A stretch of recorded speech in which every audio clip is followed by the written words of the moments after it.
누가복음 8장 43절에서 48절까지 군중숙의 한 여인이라는 제목으로 말씀을 드리려고 합니다. 세상에서는 엄청난 종류의 고통들이 있잖아요. 그 중에서도 그 고독이라는 고통이 있습니다. 정말 괴로운 거죠. 고독 중에서도 버려진 자의 고독.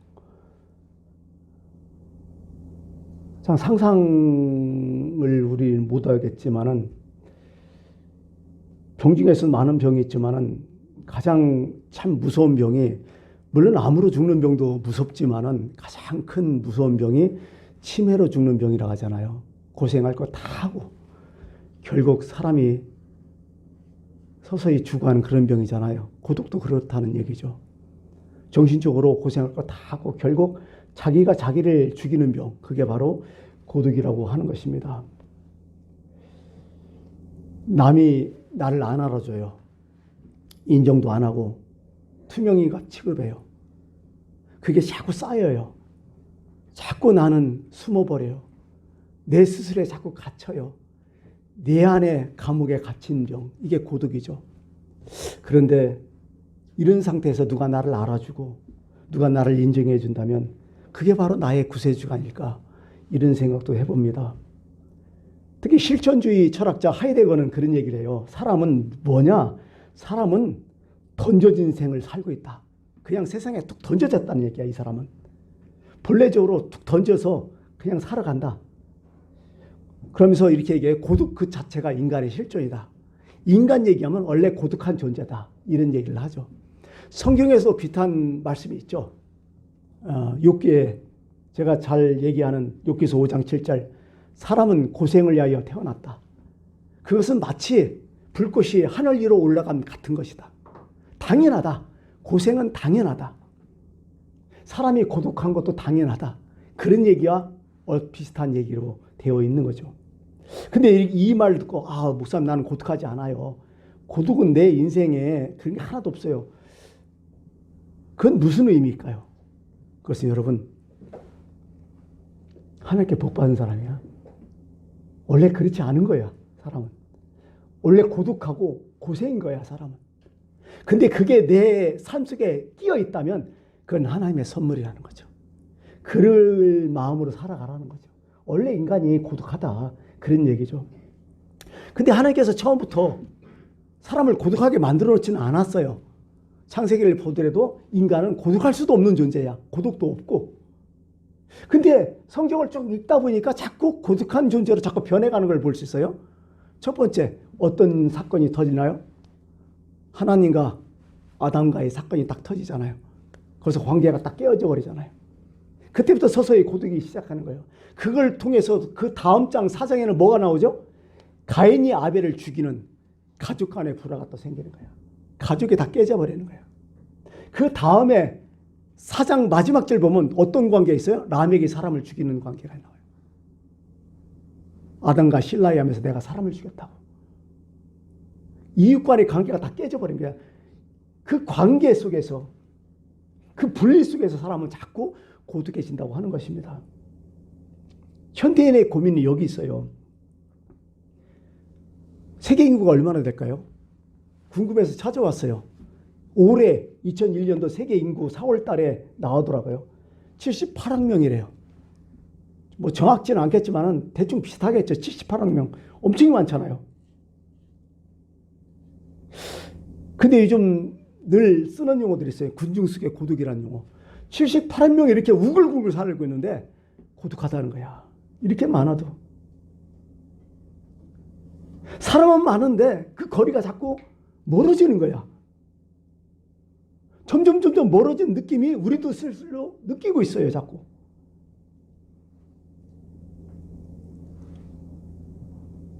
예전보다 서로 관계들이 멀어진다는 걸 느껴지잖아요.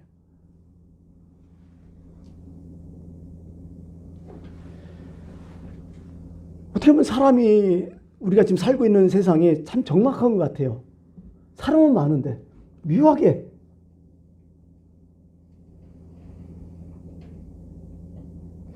그게 더 고독함을 느끼는 거야. 웅성웅성 사람은 하는데 나만 슬픈 것 같아. 나만 갇혀있는 것 같아. 나만 아닌 것 같아. 이런 고독함이 인생 가운데, 우리 삶 가운데 일어난다는 거죠. 미래학자인 토인비가 그런 얘기를 했어요.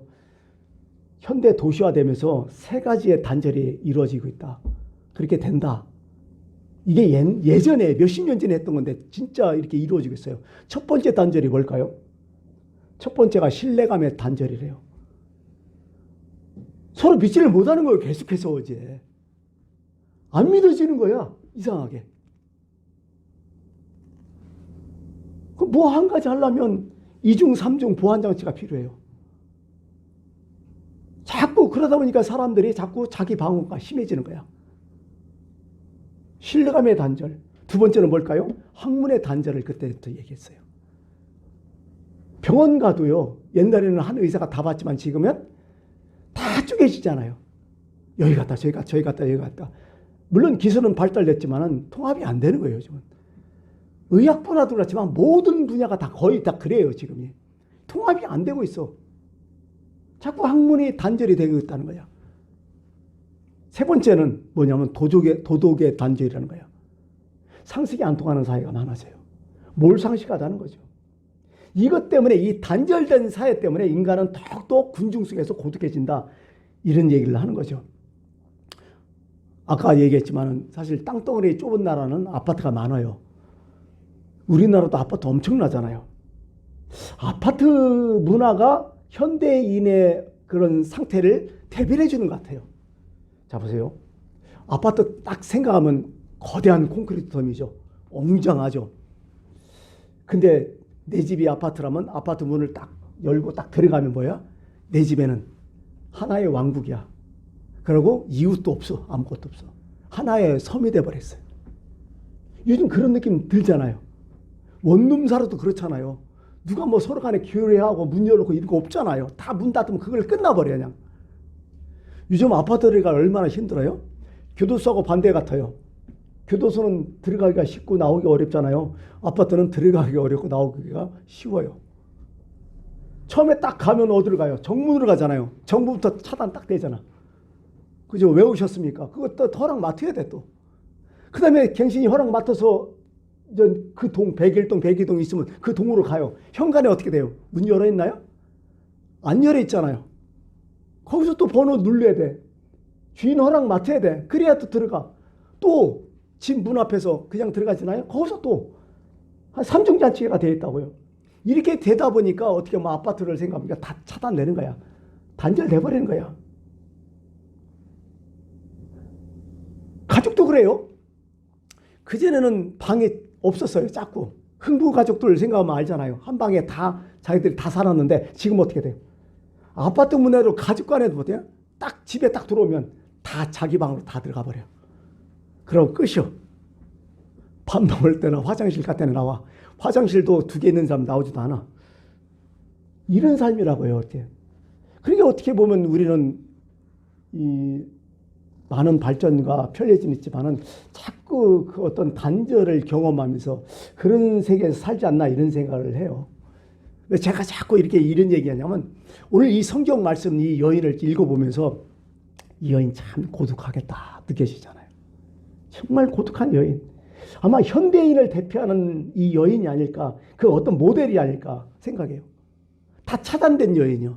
사회에도 이웃에도 소외되고 버려진 인간이 어떻게 보면. 뭐 이걸 보기 위해서 뭐 자료를 찾아봤더니 AD 1세기에 그 유세비우스라는 유명한 역사가가 있어요. AD 뭐 초창기 초대교회의 이제 역사가인데 이 여인에 대해서 쭉 글을 써놨는데 이 여인이 사는 곳을 얘기하더라고요. 헬몬산 밑에 가이사라 빌립보에 살던 여인이었대요. 그리고 이 여인은 유대인이 아닌 이방 여인이었고요. 그러면 예수님을 찾아올 수 없는 여인이잖아. 헬렌 켈러가 삼중고를 겪었다가 하죠. 그죠? 귀 안 들리고, 그렇게 말 못하고, 장님이고. 이 여인도 삼중고를 겪고 살았지 않을까. 이방 여인이잖아요. 일단 이방 여인이잖아요.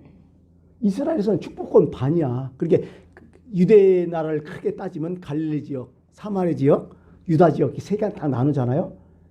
그 중에서 이제 갈릴리 지역은 이방인들이 많이 살았지만은 사실은 그 전부터 그 갈릴리 지역은 유대인의 지역이었잖아요. 근데 거기에 이방인이 꼈으니까 유대인만도 못한 인간들이죠, 어떻게 보면. 그 이방인이고 또 두 번째는 여자잖아요. 오늘날도 여자에 대해서 뭐 약자로 이제 평가가 되지만은 우리나라는 그래도 여성 지위 많이 올라간 거야. 그죠? 뭐 미국만 같아도 결혼하니까 남자 성수대 여자도 클러리 힐린턴 하잖아요. 성까지 바뀌는 나라예요. 어떻게 보면. 그래 우리나라 대단한 나라예요. 그런 거 보면. 하여간 그렇죠. 제가 한번 찾아봤어요. 이 당시에 뭐 여자 여러분들 잘 알다시피 여자는 어떤 존재인가? 유대인들은 성전에 들어가지 못해요. 여자는 성전 뜰에만 있어야 돼요. 성전 뜰까지 또 누가 오냐면 이방인들은 와요. 이 이방인들과 섞여 있었어요. 여자들은 유대 여자들은. 그다음에 일반적으로 그 당시에 여자들 어떻게 취급하느냐? 로마 시대 때 글을 읽어보니까 로마 군인들이 멀리 싸움에 나가서 고향에 둔 자기 아내한테 쓴 편지들이 요즘 고고학기로 발견되는데 거기에 이런 내용이 있어요. 내가 떠나기 전 당신이 임신한 것을 내가 보았는데 지금쯤 해산할 것이요. 그 아이가 남자면 잘 키우시고 여자면 그냥 살려두시오. 이렇게 써놨어요. 여자면 죽이든지 살리든지 둘 중에 하나 했다는 거야. 이 정도로 열악했어요. 그 당시에도. 근데 또 이 여자는 뭐요? 건강마저 잃었잖아요. 여러분 알다시피 내가 아무리 뭐 구차하고 뭐 해도 건강 하나 지키면 그래도 버티거든. 근데 건강마저 잃었죠. 삼중고죠. 그러고 이 건강이 잃은 원인이 혈루증이라 나와요. 루시오, 하이마토스, 헬라어로 이렇게 나와요. 우리는 하혈병, 부인병 뭐 이런 얘기를 하죠. 12년을 앓고 있고 고쳐보려고 노력했지만은 효험도 없었고 나타나지 않았지만 이것 때문에 12년의 병 수발 때문에 다 날라간 거 아니야. 재산도 날라가고 친척, 가족, 친구 다 끝난 거예요. 다 찾아낸 거예요. 완전 버려진 거예요. 이제 끝장난 거예요. 이 여인은 12년. 왜 12년을 써놨겠어 성경에. 뭔가 완벽하다는 거야. 다 끝장났다는 거야. 더 이상 어떻게 안 된다는 것을 지금 얘기를 한 거죠. 얼마나 고독하겠어요, 이 여인이. 이 여인이 예수님 군중 속에 끼어 있는 거야. 근데 이 여인이 아무도 몰라, 끼어 있는지. 그 정도로 사람들도 그 당시에도 무감심했었지. 예수님이 이제 오시는 길은 뭐야? 우리처럼 뭐 몇백 명 온 것도 아닌 것 같아요. 수천 명, 수만 명까지 모였으니까 얼마나 많았겠어요, 사람들이. 이 여인이 끼어 있다는 거야. 근데 사람들이 신경도 안 써. 그 미국의 미시간주에 이런 사건이 터졌대요. 한 청년이 간원 6명을 기관총으로 쏴 죽여버렸어. 그래서 왜 죽였냐 그랬더니 자기가 입원했는데 관원들이 너무 무관심하더래 자기한테. 그래서 열받아서 쏴버렸다는 거야. 이런 경우 무관심이 참 무서운 형벌이라는 거 아세요? 하나님 앞에? 로마서 1장에 나오는 표현이 있어요. 그러므로 하나님이 그들의 마음의 정욕대로 더러움에 내버려 두사 이런 얘기가 있어요. 28절에 나와요. 또한 그들이 마음에 하나님 두기를 싫어하며 하나님이 그들을 그 상실한 마음대로 내버려 두사. 내버려 두었다는 거야. 그래 네 마음대로 살아가. 이게 제일 무섭다는 거야. 우리 식으로 해석하면 뭘까요? 내가 주일 예배를 빠졌어. 내가 하나님 앞에 정말 죄를 졌어. 그럼 어떻게 돼요? 괴롭던지 아니면 무슨 문제가 터지면 좋을 텐데 아무 일 없어. 가끔 그런 게 있어요. 야 너는 똑같이 예수 믿으면서 너는 잘못하면 그런 사람 있어요. 나는 잘못은 하나님 무조건 뭐래도 한다고 하나님이 괴롭게 힘들게 한다고. 근데 어떤 사람들은 그냥 막 지 마음대로 하고 막 엉터리 살아도 끄떡도 안 하고 나는 조금만 잘못하면 하나님이 나를 건드려가고 힘들게 한다고 그런 얘기하는 사람이 있어요. 누가 더 행복한 거야? 누가 내버려 둔 거야? 내가 잘못했으면 한 대 더 쳐는 게 나서요. 차라리 그게 사랑이라고 생각하시면 돼요. 근데 떳떳하게 난 주일 빠져도 아무 상관없더라 야. 나는 뭐 해도 아무 상관없더라. 하나님 뭐 다 봐주시더라 야. 하면서 막 지 맘대로 하는 사람 그거 저주받은 거예요 이미. 내버려 둔 거예요. 그래, 네 마음대로 해라. 성경은 뭐라 해요? 사랑하는 아들마다 징계한다고 했잖아요. 자식들 징계한다는 거예요, 하나님이. 무관심 무서운 거거든요. 이 여인도 그래요. 누가 뭐래도 내도 내가 죽든지 살든지 신경 안 쓰는 거야, 이제 이 여인한테.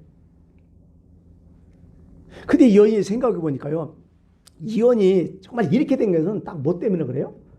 그 병 때문에 그런 거 아니야, 하혈병, 혈류병.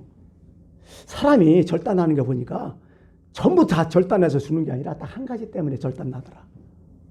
똑같은 것 같아요, 이게요. 그 건강 때문에 모든 걸 지금 잃었다는 거죠. 이 여인도 내가 볼 때는 결혼 못한 것 같아요. 젊어서 이렇게 이런 일이 있는 것 같아요. 이 하혈병을 보면 여자 생리 시작할 때부터 시작하니까 10대부터 했을지도 몰라요. 그때부터. 근데 이 여인이잖아. 사랑받고 싶고 시집가고 싶고 사람들한테 뭐 좀 알아줄 그거 그런 여인이죠. 근데 이거 다 날라간 거예요. 12년 어떻게 생각하세요, 여러분? 인생의 절반은 다 날라간 거지. 요즘처럼 우리가 막 70, 60, 70 사는 게 아니라 이 당시에 기대 수명이 얼마 됐어? 40 넘으면 끝났을 텐데. 얼마 못 살았어요. 그러니 이 평생 가장 중요한 시대를 병으로 고생하며 살았으니 얼마나 힘들었겠느냐는 거예요. 아무것도 못했어요. 생각해보니까 이스라엘은 일단 물이 귀하잖아요.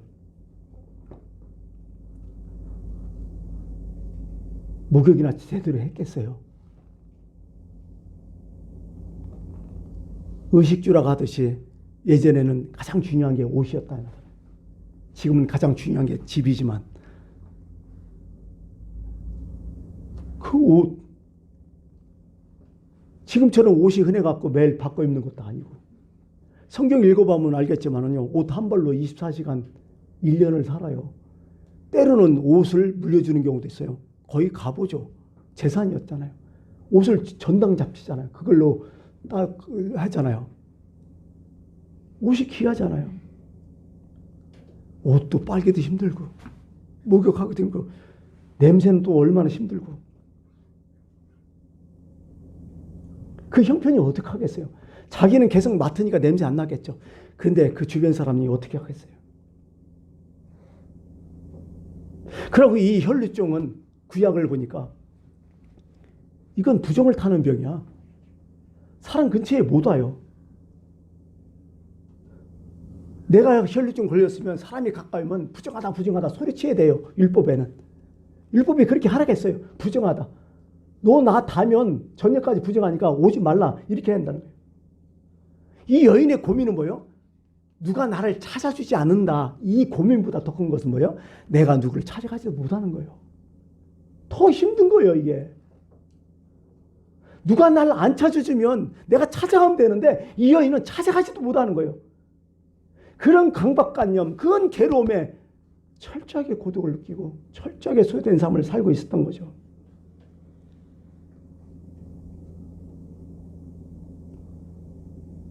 할 게 없어요. 할 게 없어. 이런 게 있으면 성전에도 가잖아. 성전 못 가잖아. 흔한 이방의 뜰도 못 가잖아. 왜? 병들었으니까. 오히려 그 마음속에는 하나님께 버림받았다는 생각도 있었을 것 같아요. 그 당시에 죄는 하나님께 저주받았다는 인식이 강했으니까. 영적으로나 정신적으로나 육체적으로나 이 여인이 뭔가 자신에 대해서 내려올 게 하나도 없고 완전 잡보 상태예요. 생각해 보세요. 이 여인의 심정이 어떤지. 그냥 죽기만을, 죽었으면 더 이상 뭐 어떻게 할 수 없는 관계, 이런 상태였다는 거죠. 참 처절하죠, 어떻게 보면. 그리고 병도요, 종류가 많잖아요. 보여지는 병이 있잖아요. 내 외모로 보여. 그 보여지는 병 뭐예요? 저렇게 생겼으니까 저 사람 참 힘들겠다. 아프겠다. 고통스럽겠다. 누구 동정이나 좀 사지. 그죠? 그러고 내가 어떤 병에 있으면 이 병에 걸렸으니까 이거 어떻게 하면 좋냐. 얘기를 할 수 있는 병도 있잖아요. 근데 하혈병은 여자가 그 부인병 걸렸는데 그걸 누구한테 얘기하겠어? 솔직한 얘기로. 못하잖아요. 창피하잖아. 말도 못하는 병 아니야 지금 누구한테.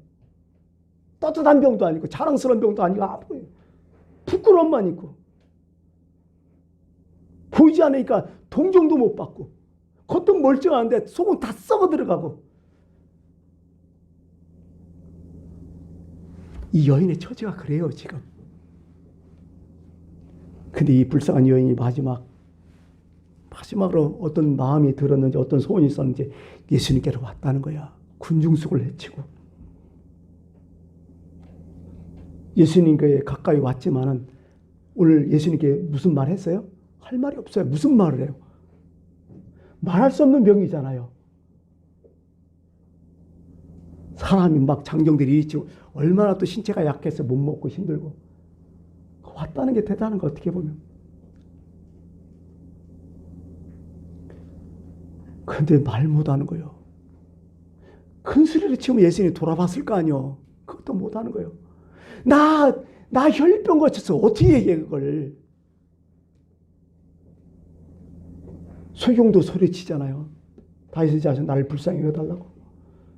문둥병들도 그랬고 안진병이도 그랬고 다 그랬는데 본인은 말 못한 거예요 지금. 말할 수 없었죠. 이 여인의 최선의 방법이 뭐겠어요? 그럼 몸으로 떼어오는 거 아니야. 뭐래도 해야 되는 거. 오늘 성경에 보니까 뭐예요? 여인이 예수님의 옷자락을 좀 잡았다는 거죠. 이게 최선 같아요. 그 당시에 여자가 남자의 몸에 손을 대는 것 그 자체가 불경건한 거고 굉장히 큰 문제였었고, 또 한 가지는 내가 누굴 건드리면 또 불결해지잖아. 부정타잖아. 그것도 안 되는 거고. 참 엄청이 서먹서먹하고 엄청이 망설였고 힘들었겠어요. 근데 가만히 보니까 이 여인은 딱 하나 남은 게 있어요. 용기 하나 남은 거예요. 용기 하나 남은 거예요. 그 용기는 어디에다가 저기 집중했죠? 예수님 만난다는 용기. 이게 신앙이에요, 어떻게 보면. 저는 이 여인에서 경건의 모습을 찾아볼 수 있어요. 경건의 근본 정신이 뭐냐? 시편 8장 4절이에요. 사람이 무엇이 간대. 이게 바로 경건의 근본 정신이에요. 하나님은 엄청 높으시고 나는 너무 낮아. 근데 내가 누구 간대. 내가 무엇이 간대 이렇게 살아가냐. 이게 경건의 마음이라고요. 내가 누군데. 그러면서 다윗은 감격하고 있잖아요. 어떻게 내가 누군데 하나님 나를 상대하십니까? 내가 누군데 하나님 이렇게까지 나를 사랑하십니까? 이게 경건이란 마음이에요. 경건. 이 경건한 자를 하나님 지금도 찾으시는 거죠. 다시 말할까요? 지금의 우리의 경건은 뭐예요?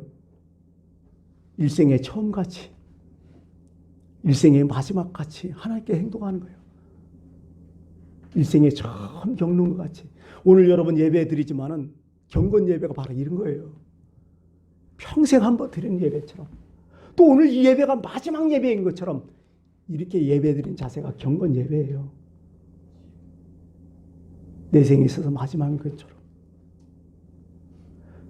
가장 우리의 흠이 뭐예요? 예배를 계속 드리면 폼은 나요. 그런데 그 안에 뭐가 있어요? 불감증이 있어요. 반복되는 경험 속에 습관화되고 타성해져서 가고. 어떻게 보면 그걸 우리를 되게 참 조심해야 될 것 같아요. 성경 시편 읽어보면 새 노래로 여호와를 찬양하라고 해요. 새 노래로 새 노래. 계속 새 노래가 나와요. 새 노래는 도대체 뭐예요? 곡을 새로 쓰는 거예요? 시를 새로 만드는 게 아니죠. 내 마음이 새로워지는 거예요. 거기. 내 마음이 새로울 때 새 노래가 되는 거예요. 같은 곡을 불러도 내 마음이 새로워지면 새로운 거예요. 그게. 그 얘기를 하는 거예요. 새 노래로 여호와를 찬양하라. 이게 경건이거든요. 아마 이 여인은 그런 마음이 있었을 것 같아요. 경건한 마음으로 예수님을 만졌다는 거죠. 근데 예수님이 지금 여인을 만나러 온 것도 아니고 예수님은 어떤 목적이 있었어요. 어떤 목적일까 지금? 회당장 야이르의 딸에 죽어간다는 하니까 예수님이 그 병을 고치러 가는 중이었어. 도중이었어. 막 가는 도중 사람들은 우르르 웅성대고 막 난리 나고 막 쫓아오고 막 이리미리씩 저렇고 그 당시에 그 제자들은 뭐 했을까요? 예수님을 둘러싸서 뭐야? 경호했던 거야. 보통 갈릴리 바다에서 예수님 어디서 설교를 많이 하셨어요? 배 위에서 하시잖아요. 사람들이 밀려오니까 어쩔 수 없는 거예요, 예수님도. 그게 제자들도 그냥 막상 제자가 아니라 제자의 임무는 뭐예요? 첫 번째, 예수님 경호야. 그렇게 안 할 수 없어요. 그냥 막 미리 밀고 저리고 뭐 난리 났지만은 예수님이 한 말씀 하는 거예요. 가다가 중간에 딱 서면서 내게 손을 댄 자가 있도다. 이는 능력이 내게서 나갔다. 그러자 베드로가 한마디 다 하죠. 약간 짜증난 것 같아요. 아, 이렇게 많은 사람들이 수백 명, 수천 명, 수만 명이 지금 밀려들고 난리를 텐데 아니 예수님 누가 옷을 다 합기로 그거 뭐 신경 쓰냐고 이렇게 딱 얘기했던 거지. 그랬더니 예수님이 야, 스쳐 지나간 정도가 아니다. 이것은 나와 관련이 있다. 나와 관계가 있다. 예수님 느끼는 거죠. 내 능력이 나왔다. 이건 나와 관련이 있다. 두리번두리번 하셨던 거죠. 이 여인은 질렸죠.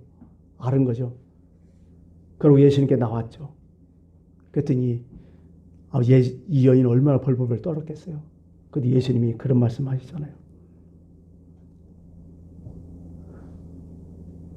너 왜 나 만졌느냐 했을 때 오늘 여인 보니까 자취주정을 얘기했다고 나오잖아요. 얘기하기 쉽겠어 이거? 근데 여인은 다 까발려 이제 끝났다고 생각하니까. 다 내려놓은 거야. 자존심까지 이제.